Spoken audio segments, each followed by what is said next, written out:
नमस्कार, अमर छत्तीसगढ़ देख रहे हैं आप। खबरों का रुख करेंगे। मुख्यमंत्री भूपेश बघेल का प्रदेश व्यापी दौरा जारी है। सीएम भूपेश बघेल गौरेला, पेंड्रा, मरवाही पहुंचे हैं और स्थानीय लोगों और जनप्रतिनिधियों ने मुख्यमंत्री का स्वागत किया है। गौरेला, पेंड्रा, मरवाही में लोगों से भेंट मुलाकात करेंगे सीएम भूपेश बघेल। तो मुख्यमंत्री भूपेश बघेल का प्रदेश व्यापी दौरा जारी है और इसी दौरे के मद्देनजर मुख्यमंत्री भूपेश बघेल गौरेला, पेंड्रा, मरवाही पहुंचे। उधर कोरिया जिले में मुख्यमंत्री भूपेश बघेल ने बैकुंठपुर विधानसभा क्षेत्र को करोड़ों की सौगात दी। सीएम ने 87 करोड़ 20 लाख के कुल 19 विकास कार्यों का लोकार्पण और भूमि पूजन किया है। तो बड़ी सौगात कोरिया जिले के लिए मुख्यमंत्री भूपेश बघेल की, जहां उन्होंने बैकुंठपुर विधानसभा क्षेत्र को सौगातें दी हैं। सीएम ने 87 करोड़ 20 लाख के कुल 19 विकास कार्यों का लोकार्पण और भूमि पूजन किया है। मुख्यमंत्री भूपेश बघेल ने बैकुंठपुर में अधिकारियों के साथ समीक्षा बैठक की और योजनाओं की प्रगति की समीक्षा की। इस दौरान उन्होंने अधिकारियों से कहा कि योजनाओं का मुख्य उद्देश्य आम लोगों की आय में वृद्धि करना है, ताकि आम लोगों की जेब में पैसे जाएं। कटकोना में महिला समूह ने गोबर से वर्मी कंपोस्ट भी बनाया और सेंटरिंग प्लेट भी बेच रही हैं। यह अच्छा संकेत है। कुपोषण से निपटने के लिए 12 महीने हरी सब्जियां उपलब्ध रहें। हाट बाजार क्लिनिक में लोगों की संख्या बढ़नी चाहिए, इसके लिए प्रचार प्रसार करें। छोटी बीमारियों की रोकथाम से बड़ी बीमारियों से लोग बच पाएंगे। उन्होंने अधिकारियों से कहा है कि सभी स्कूलों पर बराबर ध्यान दें। हमें बिहारपुर में स्कूलों में अनियमितता की शिकायतें मिली थीं, वैसा और कहीं ना हो। उन्होंने अधिकारियों से कहा है कि प्रमाण पत्र, सड़क, वन अधिकार पत्र के अच्छे काम यहां हुए हैं। बिजली क्षेत्र में बेहतर कार्य करने की आवश्यकता है।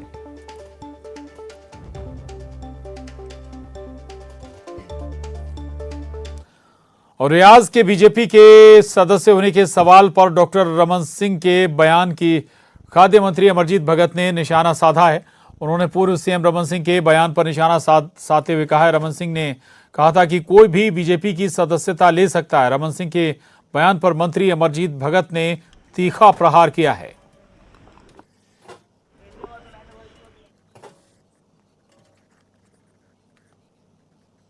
आप भी ले सकते हो बीजेपी की सदस्यता। ऐसा है कि आप एक मिस कॉल करिए, आप सदस्य बन। वो तो सबके साथ फोटो खिंचाते हैं भाई। आजकल तो राष्ट्रीय नेता तो चलते चलते फोटो खींचते रहते हैं, कोई फोटो खींचने पे प्रतिबंध नहीं। भारतीय जनता पार्टी के नेताओं में झूठ बोलने का चलन सा हो गया है। ये जो बोले वो सब सही है। भारतीय जनता पार्टी का पदाधिकारी अगर कहीं हत्या और षड्यंत्र में शामिल हो और इतने हल्के में निर्लजता के साथ बोले कि भारतीय जनता पार्टी का कोई भी सदस्यता ले सकता है, तो ये उनका थीम है, उनका सोच है, उनका दृष्टिकोण है कि क्या बोल रहे हैं। एक बार थोड़ा सा और उसमें आत्म चिंतन करके बोले कि भारतीय जनता पार्टी का में कोई भी आतंकी, कोई भी टेररिस्ट सदस्य बन सकता है।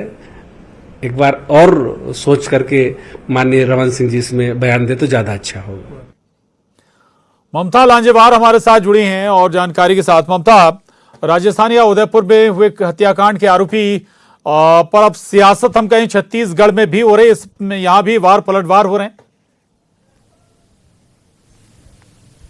देखिए, बीजेपी ने यहाँ पर प्रोटेस्ट किया था शनिवार को और उसके बाद कांग्रेस ने उसके बाद लगातार तस्वीरें वायरल हुई, जो रियाज की तस्वीरें वायरल हुई और इसके साथ बीजेपी नेताओं के साथ में। और ये भी सामने आया कि लोकसभा के चुनाव के पहले उसने बीजेपी की सदस्यता भी ली थी। बीजेपी के कई लीडर्स के साथ, बड़े लीडर्स के साथ उसकी तस्वीरें सामने आई।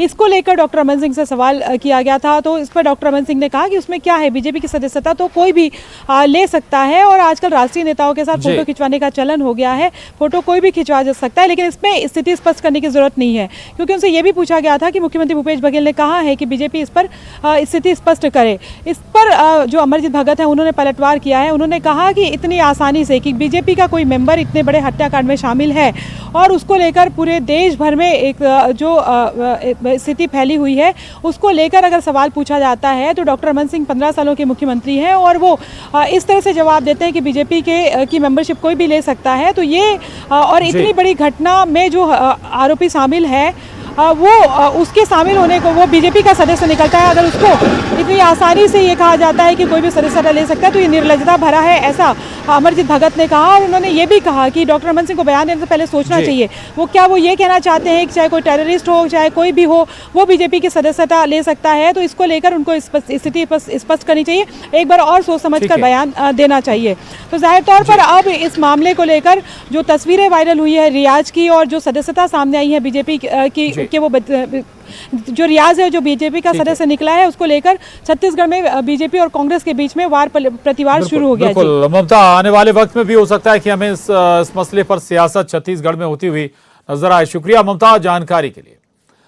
आगे बढ़िए, हैदराबाद में हुई राष्ट्रीय कार्य समिति की बैठक के बाद डॉक्टर रमन सिंह रायपुर पहुंचे। यहां उन्होंने पत्रकारों से चर्चा करते हुए बताया कि बैठक में जमीन स्तर तक पहुंचने के लिए कार्य योजना तैयार की गई है। केरल, कर्नाटक, पश्चिम बंगाल, छत्तीसगढ़ में बीजेपी के कार्यों को लेकर विस्तार से चर्चा हुई है। वहीं उन्होंने पीसीसी अध्यक्ष मोहन मरकाम के अग्निपथ योजना के सवालों पर तंज कसा। कहा यदि उन्हें समझ नहीं आ रहा तो हम क्लास लगा सकते हैं। उदयपुर समेत प्रदेश में खाद की कमी के सवाल, जीएसटी क्षतिपूर्ति जैसे कई मुद्दों पर चर्चा की। जो में कैसे हम भारतीय जनता पार्टी को और आगे बढ़ाने की दृष्टि से कार्य योजना बना सकते हैं, उसमें असम के उसमें जो ऐसे प्रांत हैं, केरल है, पश्चिम बंगाल है, कर्नाटक में तो हमारी सरकार है, छत्तीसगढ़ है, अन्य राज्यों में हम इसका विस्तार कैसे कर सकते हैं, इस पर भी माननीय अध्यक्ष जी का मार्गदर्शन हुआ। और प्रधानमंत्री जी ने साफ शब्दों में कहा कि संगठन को मजबूत और गतिशील बनाने के लिए सबको काम में लगना है और ऐसे राज्य जहां हमारी सरकार नहीं है हमको और ज्यादा मेहनत करने की जरूरत पड़ेगी। खाद की पर्याप्त मात्रा छत्तीसगढ़ को दी जा रही है। ये सिर्फ और सिर्फ व्यापारियों को लाभ दिलाने के लिए व्यापारियों को 60% कोटा खाद का, डीएपी का और यूरिया सुपर फास्फेट दे रहे हैं। ओपन मार्केट में व्यापारी के पास ट्रकों में जाके खाद ले लो, सोसाइटी में एक भी बोरा खाद दिए।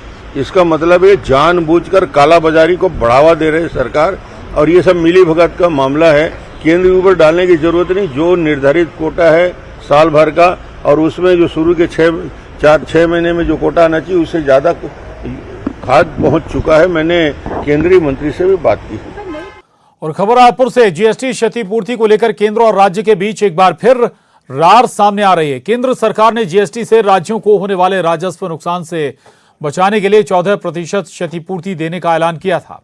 उसकी अवधि 30 जून को खत्म हो गई। अब राज्य सरकार इस नुकसान की भरपाई के लिए मंत्री टीएस सिंहदेव ने केंद्रीय वित्त मंत्री सीतारमण को पत्र लिखा है। पत्र को लेकर कांग्रेस ने कहा है कि जीएसटी के कारण छत्तीसगढ़ जैसे उत्पादक राज्यों को नुकसान उठाना पड़ रहा है। इस मामले पर रमन सिंह ने पलटवार किया है। देखिए, जीएसटी के कारण छत्तीसगढ़ जैसे राज्य जहां उत्पादन अधिक होता है उन राज्यों को कर संग्रहण में नुकसान उठाना पड़ रहा था। जब जीएसटी लागू किया गया तब केंद्र ने कहा था कि वह क्षतिपूर्ति देगी 5 वर्ष तक, लेकिन इस 5 वर्ष में भी इन राज्यों के कर संग्रहण की स्थिति नहीं सुधरी है। ऐसे में जो जीएसटी क्षतिपूर्ति की अवधि है उसे और आगे बढ़ाया जाना चाहिए। यदि इस अवधि को नहीं बढ़ाया गया तो राज्य के विकास कार्य प्रभावित होंगे। राज्य के जीएसटी मंत्री ने श्री टीएस सिंहदेव जी ने सही कहा है कि यदि जीएसटी क्षतिपूर्ति की अवधि को केंद्र सरकार नहीं बढ़ाएगी, बहाल नहीं करेगी, तो ऐसे में राज्य को शेष लगाने की मजबूरी उठाना पड़ेगा। निश्चित तौर पर राज्य के विकास के लिए आवश्यक है और हम केंद्र सरकार से मांग करते हैं कि छत्तीसगढ़ जैसे राज्यों की आवश्यकताओं के अनुरूप जीएसटी क्षतिपूर्ति की राशि को बहाल किया जाए ताकि राज्य के विकास कार्य न प्रभावित हो। इसके साथ ही जो जीएसटी की क्षतिपूर्ति की पिछली बकाया राशि उसे भी तत्काल दिया जाए। हमारा जो लगभग 55,000 करोड़ रुपए केंद्र की सरकार के पास में है उसे दिया जाए ताकि राज्य के विकास कार्य निर्बाध रूप से चल सके। जीएसटी की बैठक में जाते नहीं, चिट्ठी पे चिट्ठी लिखते हैं। हर बैठक में जाकर बातचीत करना चाहिए। दिन भर की बैठक होती है, 24 घंटा की बैठक होती है। बैठक में अपने सारे मुद्दों में बात करें। यहाँ बैठे बैठे बैठक में जाना नहीं और चिट्ठी लिखना क्या फर्क पड़ेगा भाई। वो तो काउंसिल की मीटिंग का इम्पोर्टेंस इतना ही है कि जिनको बुलाया जाता है वो रहते हैं और अपने प्रस्ताव पे चर्चा कराते हैं। और रायपुर से बड़ी खबर है, रायपुर में सुबह से झमाझम बारिश का दौर जारी है। मौसम विभाग ने येलो अलर्ट जारी किया है। प्रदेश के 7 जिलों के लिए ये चेतावनी जारी हुई है, जिनमें सरगुजा, जशपुर, महासमुंद, बीजापुर में येलो अलर्ट जारी हुआ है। नारायणपुर, रायपुर, बिलासपुर के लिए भी अलर्ट जारी किया गया है। भारी बारिश के साथ आकाशीय बिजली गिरने की आशंकाएं भी हैं। तो ये बड़ी खबर है। छत्तीसगढ़ में मौसम विभाग ने येलो अलर्ट जारी किया है। प्रदेश के कुल 7 जिले जहां पर चेतावनी जारी हुई है, इनमें सरगुजा, जशपुर, महासमुंद, बीजापुर शामिल हैं। और न केवल तेज बारिश बल्कि आकाशीय बिजली गिरने की संभावनाएं भी मौसम विभाग ने जताई है। छत्तीसगढ़ में करीबन पखवाड़े भर से अधिक समय तक मानसून ब्रेक जैसी स्थिति थी और यही वजह है कि किसान काफ़ी परेशान थे और लगातार उमस और धूप बनी हुई थी। जे.आर. साहू सर हमारे साथ मौजूद हैं। ये जो बारिश शुरू हुई है अब पिछले 24 घंटों में, तो कम से कम किसान राहत महसूस कर रहे हैं। राजधानी रायपुर में भी सुबह से बारिश हो रही है। किस तरह का सिस्टम है और क्या आने वाले समय में स्थिति रहेगी, इसको लेकर बात करते हैं। सर, क्या सिस्टम है, बताइए। अभी जो है ये उत्तर उड़ीसा और दक्षिण झारखंड और गंगा के तराई वाले क्षेत्र पे, पश्चिम बंगाल के गंगा के तराई वाले क्षेत्र पर एक कम दबाव का क्षेत्र बना हुआ है जो मध्य समुद्र तल से 5.8 किलोमीटर ऊंचाई तक विस्तारित है और भारी से भारी वर्षा भी होने की संभावना व्यक्त की जा रही है। भारी वर्षा का क्षेत्र मुख्यतः मध्य छत्तीसगढ़ अर्थात रायपुर, दुर्ग और बिलासपुर में रहने की संभावना है।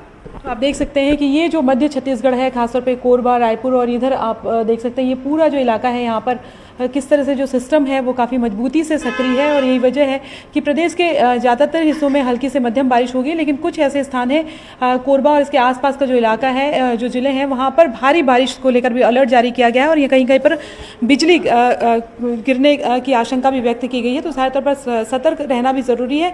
उसके साथ ये अच्छी बात है कि मानसून ब्रेक जो है एक तरह से जो स्थिति बनी हुई थी उससे राहत मिलती नजर आ रही है। कैमरा पर्सन रोहित श्रीवास्तव के साथ ममता लांजेवार, न्यूज़ 18 छत्तीसगढ़, रायपुर। और राजधानी रायपुर, जशपुर, मुंगेली, राजनांदगांव और कोंडागांव में जोरदार बारिश हो रही है। इस वक्त 5 तस्वीरें आपको दिखा रहे हैं और ऐसे में जो अपील है वो यही है कि अपनी जान जोखिम में किसी भी सूरत में ना डालें। अगर नदी नाले के ऊपर से पानी बह रहा है तो फिर उसे पार करने की कोशिश किसी भी तरीके से ना करें, ना तो पैदल और ना ही किसी वाहन के माध्यम से।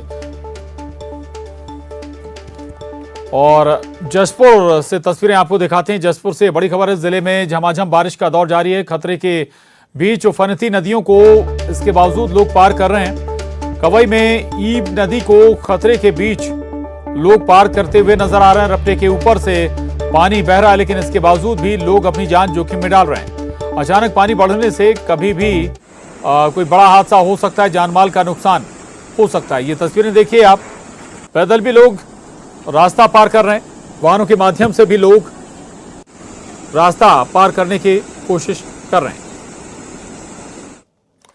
और मुंगेली से बड़ी खबर है, बारिश का दौर मुंगेली में भी जारी है। पूरे दिन बारिश के आसार नजर आ रहे हैं। लोरमी, लालपुर, खुड़िया इलाके में बारिश, जोरदार बारिश हो रही है। तो ये बड़ी खबर है मुंगेली से, जहां बारिश का दौर लगातार जारी है। पूरे दिन बारिश के आसार नजर आ रहे हैं।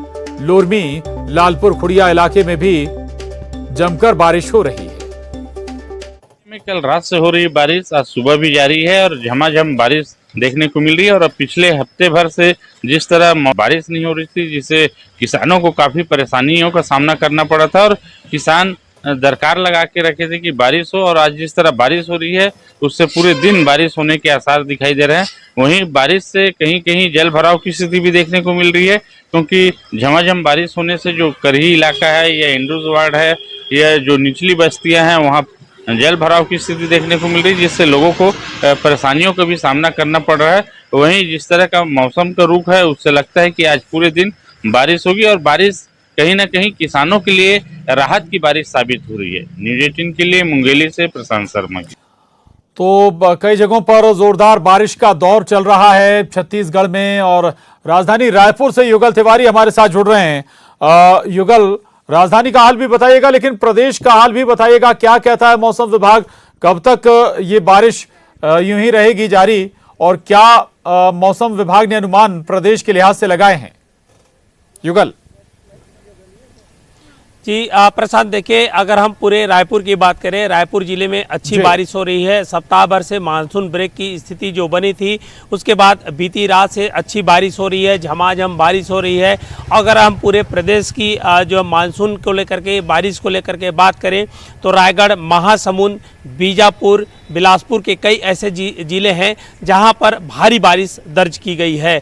और जिस तरह से मौसम विभाग ने वैसे भी 7 जिलों के लिए जो अलर्ट जारी किया था, येलो अलर्ट, तमाम जिलों में बारिश हो रही थी। मौसम विभाग ने कहा था कि प्रदेश के अधिकांश हिस्सों में बारिश होगी और कई जिलों में जमकर बारिश होगी, भारी बारिश होगी। तो मौसम विभाग का जो अनुमान है वो यहाँ पर सटीक बैठा है।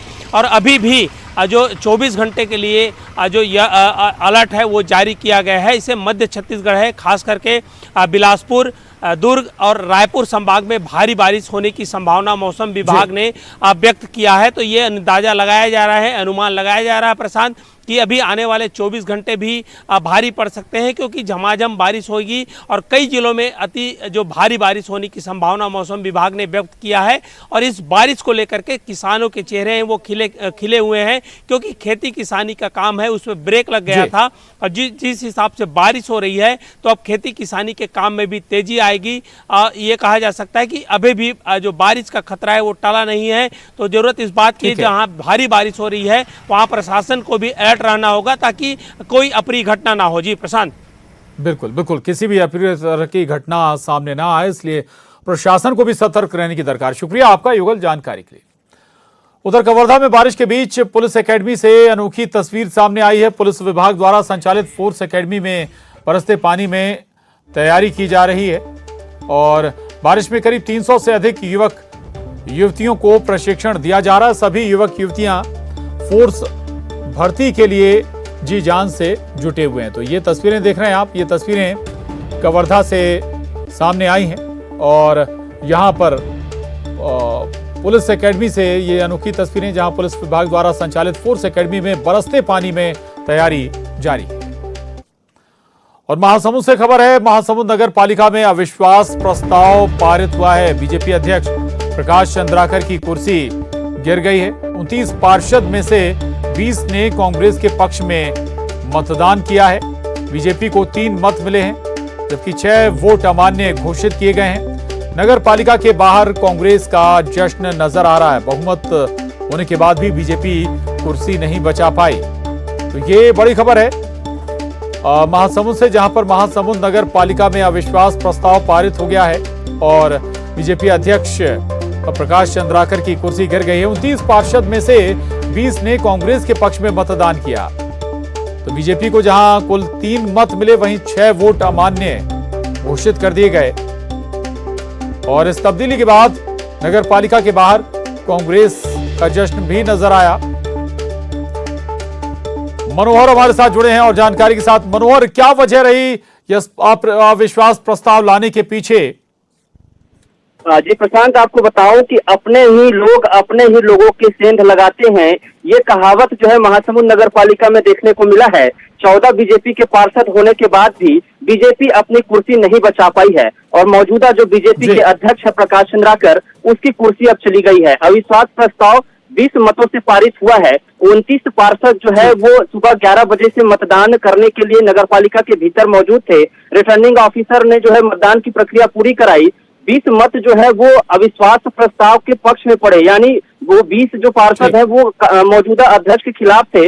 वही बीजेपी 14 में से केवल 3 मत पाई, जबकि 6 वोट जो है वो अमान्य हो गए। तो कहीं ना कहीं पर बीजेपी जो है, बिल्कुल ये बड़ी तब्दीली और बड़ा उलटफेर हम इसे कहें। और बीजेपी का जो अध्यक्ष था उसे कुर्सी छोड़नी पड़ी। बहुत शुक्रिया आपका मनोहर। साथ ही इस बुलेटिन में बस इतना ही। खबरों का सिलसिला लगातार जारी है।